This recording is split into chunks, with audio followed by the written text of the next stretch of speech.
One of the most common problems I've heard since the Seek and Destroy update has released is how tough it is to stock grind any of the jets that can now see these new Fox 3 missiles. So I decided to actually give it a go and spade the F-16C. Now I know I could have picked a better, worse option, I guess, to actually stock grind, but I do value my sanity, and the AVAB and as well as the F4F Ice isn't a pick for me. And to be quite honest with you, the F-16C does fit very good into a great cast lineup for America, so that's why I picked that one. But I do realize that there's a ton of different vehicles that are going to be a worse stock grind than the F-16C ever could be. So let's start off first. What does Gaijin actually give you whenever you first unlock a vehicle whenever it comes to 13.0? At least for the F-16C, you get right now at the making of this video, you get 2 AIM-9Ms, a Vulcan that shoots like a shotgun, and then finally you get flares. And to be quite honest with you, stock grinding the F-16C, I don't think I used flares that much at all because most of my deaths were from the Fox 3 missiles. You see, there's a problem. This loadout might have worked whenever you had 100-meter multipathing, everyone footballed into the middle, and more advanced Fox 3 missiles were currently not in the game. Now you are expected to go against people who have weapon systems you do not have access to till your tier 4 modifications. For most jets, you also have the issue of jets below 13.0 that don't even get access to Fox 3 missiles.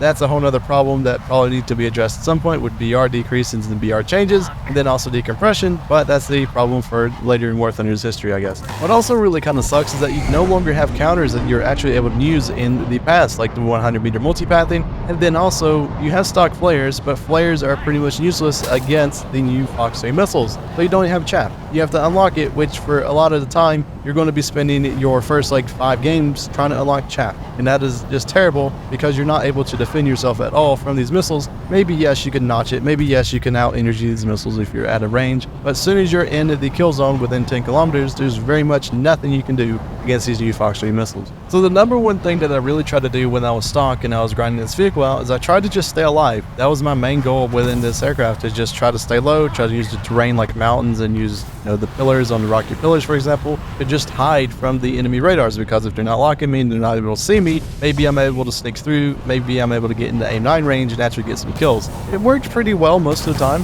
Most of the time I do have to say that it was working very alright, but there were some games where basically people just ran straight into me with AIM-120s. I died and there really wasn't anything I could do about it. We also had the flip side of where my whole team would just collapse within the first like 2 to 3 minutes of a game, and then there was nothing I could do other than just die, because here's 5 people coming at me with Fox 3 missiles, and yes, to try to notch like 5 Fox 3 missiles is pretty much impossible to do. But the main thing I tried to do is I tried to survive. If I was able to get beyond that like 2 to 3 minute mark and my team was winning, then I started to go after the AI targets, whether it be ground targets or it be the AI aircraft and just kind of running around the map. Now, if you're also stock grinding the F-16C, there's something that I want you to know about the cannon that is the Vulcan. For some reason, this cannon actually has a SAP shell, a SAP HE, which means any of the light tanks that you see around, like a Bradley, or say an Object 906, or any of the SPA units like a ZSU, just hit those things like 1 or 2 times with the 20mm with the SAP shell, and it will completely destroy them. I don't know why, and someone can actually answer it in the comments of this video. Why does the F-16 have a SAP shell? I know the Barak has it for Israel, but none of the other Vulcans have the SAP shell, and I just wonder what it kind of is from, because I don't really know, and it's just interesting to me because it's a shell that's different, and it honestly is pretty good. It helped me a lot whenever it came to stock grinding this thing, because I could actually attack ground targets, and the lightly armored ones would just die in like 1 or 2 hits, so the Vulcan was useful a lot whenever it came to actually grinding this thing to spaded status. But yeah, that's what I would highly recommend whenever it comes to actually spading these vehicles, is trying to get as much RP as you can whenever it comes to doing anything. Shoot at the AIs, shoot at the ground targets. If you see the AI planes going around, use your AIM-9s on those, because most of the time people are going to be able to flare off your AIM-9s and you're not going to get close enough to actually use them. So I would definitely just recommend just doing whatever you can to get RP. Now, some people want to use it to base bomb, they take out some bombs and then they bomb bases with it. In my opinion, it's not the strongest strategy, especially with the new AMRAAMs going around, because most people are looking for the easy targets, and whenever I was playing with the AMRAAMs, I knew that people were going to go head towards the bases, and I would always just send one at their way, and most of the time it would be like an F4S, or not an F4S, but an F4F, or something that is trying to base bomb to get their stuff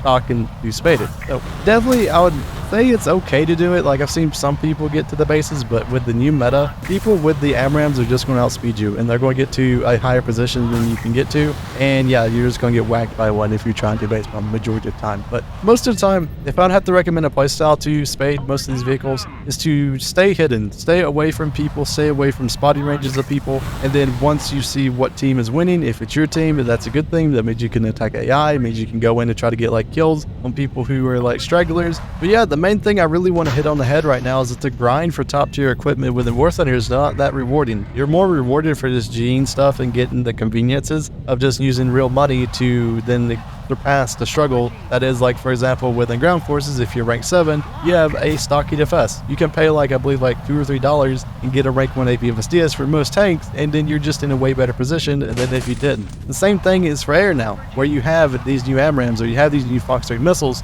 of where they're pretty much required to do well. And I feel like that's kind of not fun, because if you're required to have a modification which is hidden behind a tier 4 mod, how is that fun to go down all the way to there to then finally get to it, and then you're just like, wow, this is what I've been missing this whole time. This is what people have been killing me with, and now I just get to go after people who don't have this modification and just kill them. Why not just spend, it would probably be like $20 and you're able to get your AMRAAMs. I'm just like guesstimating here, I'm not really sure the exact amount, but just imagine if you're able to do that and save 6 hours of your time, because that's around the time it took me to get the M120 from stock to spaded, and then you're able to use it and able to use it very reliably, very well.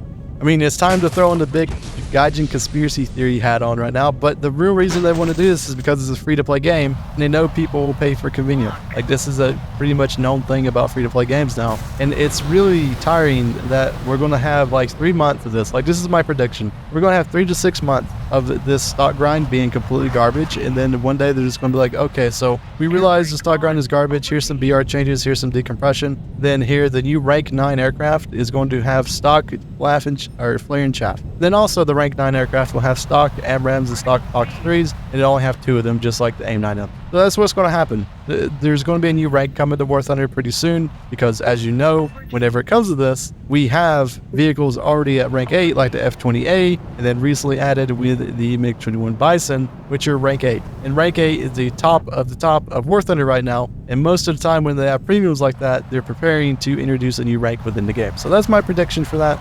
Really hope it's not so. I really hope they kind of fix this faster, because it's not really that fun. But yeah, at the end of the day, that's it. That is what it is. So after I got the M120, the vehicle became a completely different beast. Basically, I went from probably doing like a 1-to-1 KD of where I'll get maybe 1 kill a game, and then the rest of my kills would come from ground targets or AI, and then I would go from 1-to-1 probably to like 1.6. Like I finished it out with a 1.6 KD. Now, which to me at least, it's not extremely great for me. I've done way better in other aircraft and other tanks and other stuff like that. But the way that you play within top tier air, I feel like that's actually pretty good, because my win rate overall was like 45%, and it's very determinative of your teams. Like, you can play very passively, you can shoot off your AMRAAMs, maybe get like 1 or 2 kills and go back to your airfield and jay out and then just not play the game. But the fact of the matter is, it really depends on how your team does, especially with these larger matches. If your team does very poorly and they get stomped within the first 3 or 4 minutes of the game, you're basically just done. There's no way that you're going to survive against like 5 or 6 people coming after you, and even if you played very passively,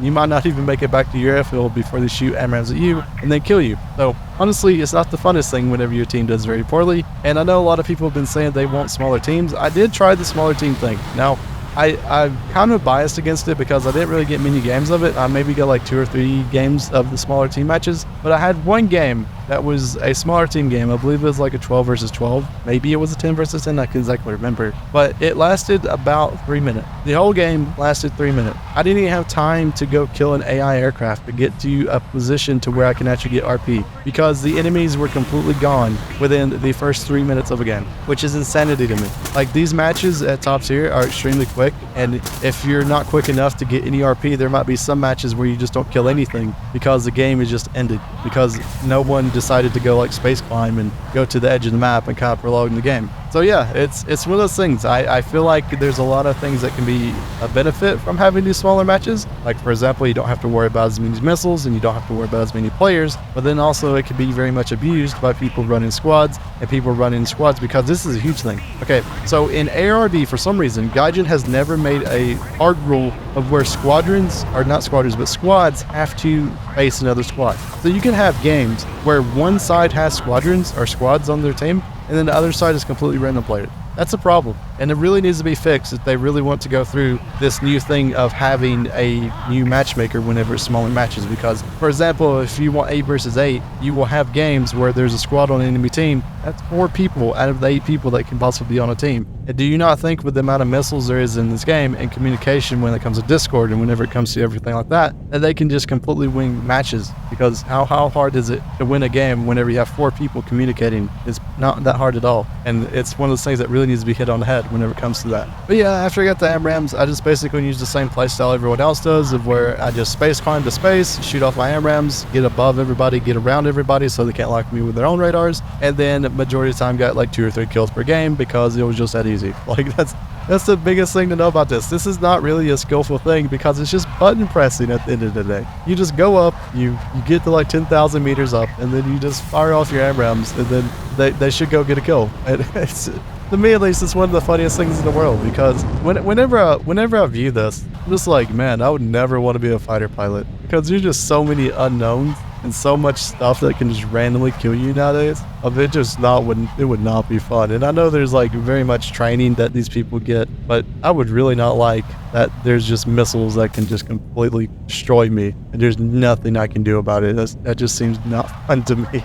But yeah, overall, it's a thing. Like I highly recommend probably at least one time grinding out one of these vehicles, probably stopping once you get to around like the aim 9M area, of where you're just like, man, this is just a slog, this is just terrible, and I wish I was doing something else, because that's kind of how I felt. And I do want to say something. I really hope that Gaijin fixes this. I really hope that they do something to actually fix the stock grinding and make it a little bit easier for people, because once again, it's really sad that even within the game matches that I'm seeing people tell people, how do I stock grind Fox 3s, and the first thing that comes up is pay for it or buy it. Kind of sad, ain't it? Yeah, I hope everyone has a wonderful day. I very much thank the people who actually played some games with me whenever it came to the F-16C. Got Red, CS2, and as well as Hansy. All you guys made the grind, the monotony of the grind, a little bit lesser, which is always good. And if you do want to maybe play some games with me sometimes, the Discord is always open. There's links in the description for it. So I hope everyone has a wonderful day, and I will see you guys in the next Words in a video. And I'll also pray for you if you stock grind the F4S or the AV8B in the actual RB game.